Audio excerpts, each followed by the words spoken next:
അയാൾ കഥ എഴുതുകയാണെന്ന സിനിമയിൽ ഒരു സംഭാഷണമുണ്ട്. നന്ദി പ്രിൻസി, 1000 നന്ദി. അതുപോലെയാണ് നന്ദി മാർക്രം, നന്ദി സൗത്ത് ആഫ്രിക്ക, 1000 നന്ദി. അങ്ങേയറ്റം സൗത്ത് ആഫ്രിക്ക വെസ്റ്റ് ഇൻഡീസ് മത്സരം നിർണായകമായിരുന്നു ഇന്ത്യക്ക്. അങ്ങനെ സൗത്ത് ആഫ്രിക്ക ഈ മത്സരം വിജയിച്ചിരിക്കുന്നു. തുടക്കം മുതൽ തന്നെ വെസ്റ്റ് ഇൻഡീസിൻ്റെ നട്ടൽ ലൂരിയെടുത്ത സൗത്ത് ആഫ്രിക്കയെ പിന്നീട് വെസ്റ്റ് ഇൻഡീസിന് രക്ഷകരായി ഒരുപക്ഷെ ശ്വാസം എടുക്കാൻ വേണ്ടിയിട്ട് സമ്മതിച്ചത് 2 പേരാണ്. ഒന്ന് റൊമാരിയോ ഷെപ്പേർഡ്, മറ്റൊന്ന് ജേസൺ ഹോൾഡർ. ഒരു ഭേദപ്പെട്ട സ്കോർ 176 കൊണ്ട് എത്തിച്ചെങ്കിൽ പോലും അഹമ്മദാബാദ് നരേന്ദ്രമോദി സ്റ്റേഡിയത്തിൽ 176 ഒരു വലിയ ടോട്ടലൊന്നുമല്ല. അത് സൗത്ത് ആഫ്രിക്കയുടെ ആദ്യത്തെ പന്ത് മുതൽ തന്നെ സൗത്ത് ആഫ്രിക്ക അറ്റാക്കിംഗ് മോഡിലായിരുന്നു. രണ്ടാമത് മറുപടിക്ക് വേണ്ടിയിട്ട് സൗത്ത് ആഫ്രിക്ക ഇറങ്ങിയപ്പോഴേക്കും ആദ്യത്തെ പന്ത് മുതൽ തന്നെ മാർക്രമും ക്വിന്റൻ ഡി കോക്കും അവരുടെ ഫാക്ട്സ് വ്യക്തമാക്കി. അവരെന്താണോ ചെയ്യാൻ പോകുന്നത് അവരുടെ ഇൻറ്റൻഷൻ വ്യക്തമാക്കി എന്ന് വേണം തന്നെ പറയാൻ. ക്വിന്റൻ ഡി കോക്ക് ഫോമിലേക്കായി എന്നതും കൂടി എടുത്തു പറയേണ്ടിയിരിക്കുന്നു.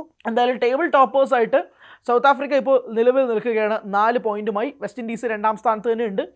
വെസ്റ്റ് ഇൻഡീസ് 2 പോയിന്റുമായിട്ട് നിൽക്കുന്നു. ഇന്ത്യ 3ാം സ്ഥാനത്താണ്. 4ാം സ്ഥാനത്താണ് സിംബാബ്വെ നിൽക്കുന്നത്.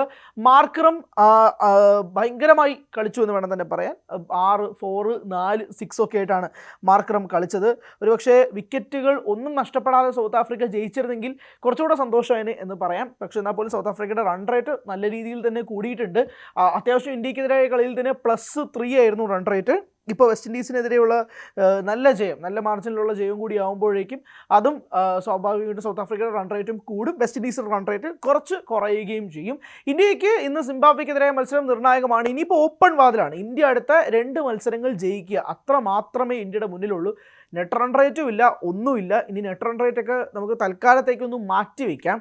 നെറ്റ് റൺ റേറ്റ് ഇനി കളിയിൽ വരാൻ പോകുന്നത് ഇന്ത്യ സിംബാബ്വെ തമ്മിലുള്ള മത്സരത്തിൽ ഇന്ത്യ തോക്കുകയാണെങ്കിലുള്ളതാണ്. ഞാൻ വെറുതെ ഒരു സിറ്റുവേഷൻ പറയാം. ഇന്ത്യ ഇന്നത്തെ സിംബാബ്വെയായിട്ടുള്ള മത്സരത്തിൽ പരാജയപ്പെടുകയാണെങ്കിൽ ഇന്ത്യ വെസ്റ്റ് ഇൻഡീസ് തമ്മിലുള്ള കളി വളരെ നിർണായകമാകും.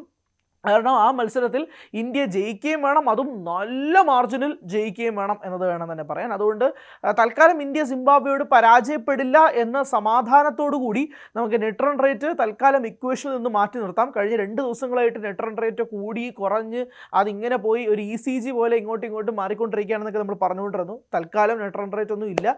ഇന്ത്യ ഒന്ന് ജയിച്ച് കിട്ടിയാൽ മതി.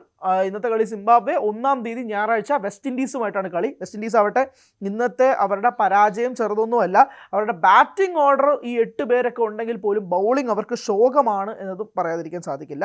നമുക്ക് വെസ്റ്റ് ഇൻഡീസിൻ്റെ ബൗളിംഗ് ഒന്ന് നോക്കുകയാണെങ്കിൽ മാത്യു ഫോർഡെ 3 ഓവറിൽ നിന്ന് 30 റണ്ണ് വഴങ്ങി. റൊമാരിയോ ഷെപ്പേർഡ് 1 ഓവർ എറിഞ്ഞുള്ളൂ, അതിൽ 15 റണ്ണ് തന്നെ വഴങ്ങുകയും ചെയ്തു. ആകെ വിക്കറ്റ് എടുത്തത് ടീമിലേക്ക് തിരികെ വന്ന റോസ്റ്റൺ ചേസാണ്. പക്ഷേ അത് 6th ബൗളറായിട്ടാണ് വെസ്റ്റ് ഇൻഡീസ് ക്യാപ്റ്റനായ ഷായ് ഹോപ്പ് റോസ്റ്റൺ ചേസിനെ യൂസ് ചെയ്തേക്കുന്നത്. പക്ഷേ 46 റൺസ് വഴങ്ങിയിട്ടാണ് ഒരു വിക്കറ്റ് എടുത്തത്. 11.5 എക്കോണമിയിൽ പോയി അദ്ദേഹം എന്നതുകൂടി പറയണം. എന്തായാലും ആ ഒരു ചേഞ്ച് വലിയ മാറ്റം ഉണ്ടാക്കിയെന്ന് ചോദിച്ചാൽ ഇല്ല. റോസ്റ്റൺ ചേസ് ബാറ്റിങ്ങിൽ ആകെ 2 റണ്ണ് എടുത്തിട്ടുള്ളൂ.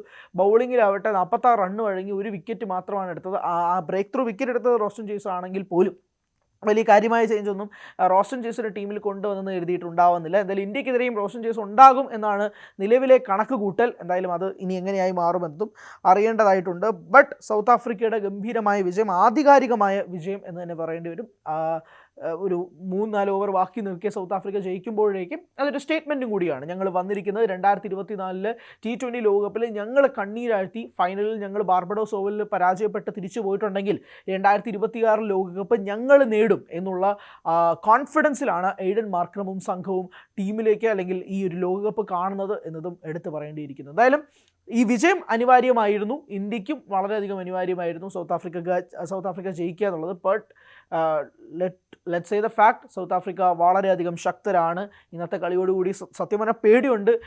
സന്തോഷിക്കണോ ദുഃഖിക്കണോ എന്നറിയില്ല. കാരണം സൗത്ത് ആഫ്രിക്ക ജയിച്ചാൽ മാത്രമേ ഇന്ത്യക്ക് മുന്നോട്ടുള്ള പോക്കുള്ളൂ. പക്ഷേ സൗത്ത് ആഫ്രിക്കയുടെ ജയം കണ്ടിട്ട് പേടിയാവുന്നുണ്ട്. അത്രയധികം സ്ട്രോങ് ടീമായിട്ടും സൗത്ത് ആഫ്രിക്കയെ തോന്നുന്നുമുണ്ട്. സോ 2026 ലോകകപ്പ് സൗത്ത് ആഫ്രിക്ക ഫേവറേറ്റ്സ് ആണോ എന്നുള്ളതും കൂടിയാണ് പ്രധാനപ്പെട്ട ചോദ്യം.